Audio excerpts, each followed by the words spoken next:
ముల్ల జాజి పూల మొక్క ఇది ఇలా ఉంటుంది. ఎల్లో కలర్లో ముళ్ళు ముళ్ళులు ఉంటాయి దీనికి. చూడండి, ఇది వేసుకోవాలంటే కొంచెం ఇంటి దగ్గర ఎవరు పిల్లలు తిరగని చోటు వేసుకోవాలి. చాలా బాగా దండిగా పూలు వస్తాయి. చూడండి, రాఖీ ఫ్లవర్ అంటారు కదా, ఇది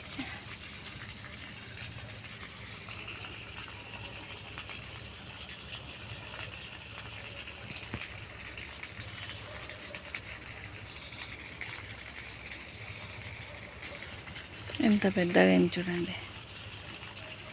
దీని సీడ్స్